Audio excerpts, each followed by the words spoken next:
মাটির দেহ মাটি খাবে, কি লাভ হবে তা দিয়ে? এই রূপ লাবণ্য ধন সম্পদ কিছুই রবে না রে।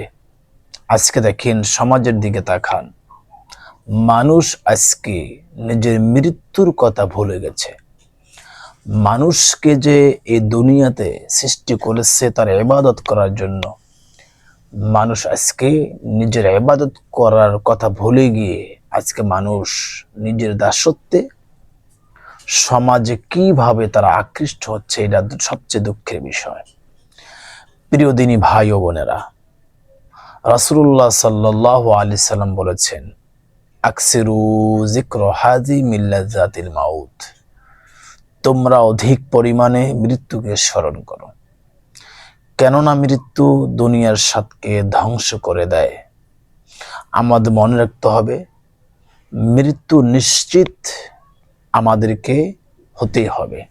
আল্লাহ তাআলা বলছেন যে কুল্লু নাফসিন যায়কাতুল মাউত, প্রত্যেক প্রাণী মৃত্যুর স্বাদ গ্রহণ করবে।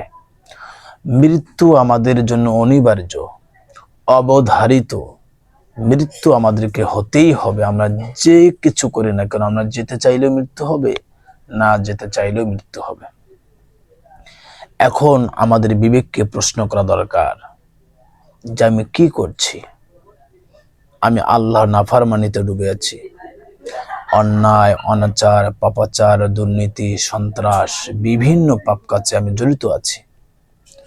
আমাদেরকে সব সময় চিন্তা করতে হবে, চেষ্টা করতে হবে যে পাপ থেকে দূরে থাকার জন্য।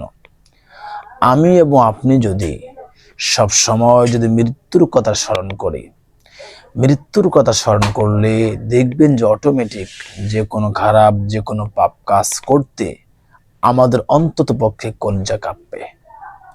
আমাদের সব সময় মনে রাখতে হবে, সৃষ্টি যেহেতু আল্লাহ পাক তৈরি করেছেন, অবশ্যই আমাদেরকে মৃত্যুবরণ হতেই হবে। যেহেতু আমি এবং আপনি মৃত্যুবরণ করবই, তাহলে আমাদের এখন চিন্তা দরকার যে আল্লাহ পাক তৈরি করেছেন ইবাদত করার জন্য। আমি যদি তার ইবাদত না করি, তাহলে এটা আমার জন্য অত্যন্ত পরকালে ক্ষতির কারণ হবে, যদিও আমাদের ইহকালে কম ক্ষতি হয়। এই জন্য পরকালে শান্তি পেতে হলে, পরকালে মুক্তি পেতে হলে, পরকালে জান্নাত পেতে হলে, পরকালে শান্তিতে থাকতে হলে অবশ্যই আমাদেরকে এই দুনিয়াতে নেক আমল করতে হবে, আল্লাহর বিধান পালন করতে হবে, 5 ওয়াক্ত নামাজ নিয়মিত আমাদেরকে আদায় করতে হবে। আজকে লক্ষ্য করলে দেখা যায় যে মসজিদে মুসল্লিদের অভাব, মুসল্লিদেরকে পাওয়া যায় না। আমাদেরকে এই জন্য সবসময় মনে রাখবেন যে মৃত্যুর কথা যত আপনি বেশি স্মরণ করবেন, আপনি সমস্ত খারাপ থেকে, অন্যায় থেকে বিরত থাকা তৌফিক অর্জন করতে পারবেন। আল্লাহ পাক সকলকে আমল করা তৌফিক দিন। আমিন। আসসালামু আলাইকুম ওয়া রাহমাতুল্লাহি ওয়া বারাকাতুহু।